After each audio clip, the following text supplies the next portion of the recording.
అందరికీ నమస్కారం. ఈ స్టోరీ వింటున్న ప్రతి ఒక్కరికి మనస్ఫూర్తిగా థ్యాంక్ యూ సో మచ్. విశ్వానికి కృతజ్ఞతలు. మౌనం మౌనం చాలా చిత్రమైన అనుభవం. మనలోనే ఉండి మనతో మాట్లాడించే అద్భుతమైన అనుభూతి.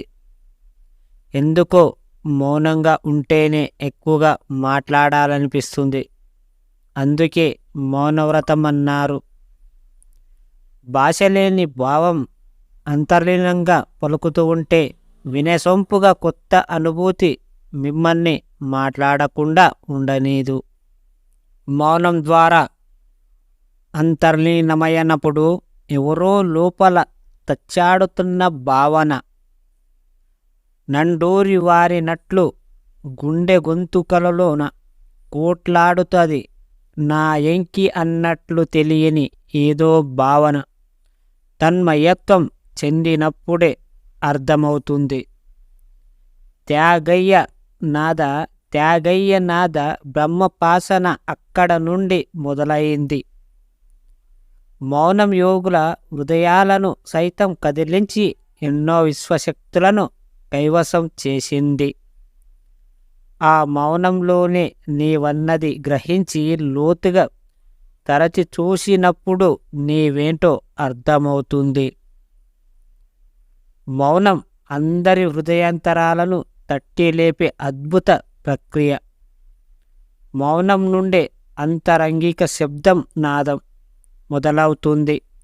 ఆ నాదమే మీ జీవన వేదంగా మార్చి ఆనందమయం లోకాల్ని సృష్టించుకుని ఐశ్వర్యవంతులగా కుదురాగగాక. తదాస్తు తదాస్తు తదాస్తు. ఎక్కడైనా సరే ఎక్కువగా మౌనం పాటించండి.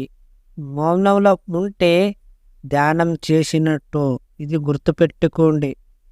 ఎవరైనా మనల్ని ఏదైనా అన్నప్పుడు మనకు ఏం మాట్లాడాలో అర్థం కాకపోతే మౌనం పాటించండి.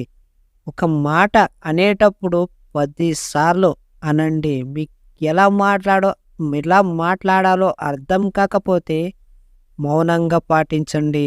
ఎవరైనా మిమ్మల్ని తిడితే మీకు కోపం వస్తుంది.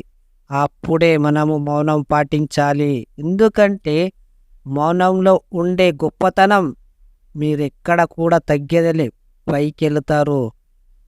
మనం ఎక్కడైతే అవమానం పడ్డామో, ఎప్పుడైతే మనం మౌనంగా ఉన్నామో, ఎవరైతే మనల్ని ఏదైనా అన్నప్పుడు అప్పుడే మనం ముందుకు వెళ్తాం.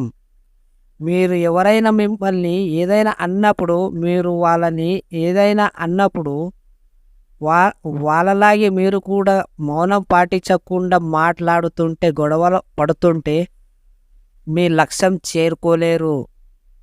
అర్థం చేసుకోండి. ఎక్కువ శాతం మౌనంగా పాటించండి. మౌనం పాటిస్తే మన సక్సెస్ ఎక్కడికి పోదు. మన ప్రయత్నం మనం చెయ్యాలి. మన మనసు, మన కోపం అన్నీ మనం అదుపులో పెట్టుకోవాలి. ఫ్రెండ్స్, ఈ స్టోరీ వింటున్న ప్రతి ఒక్కరికి థ్యాంక్ యూ సో మచ్.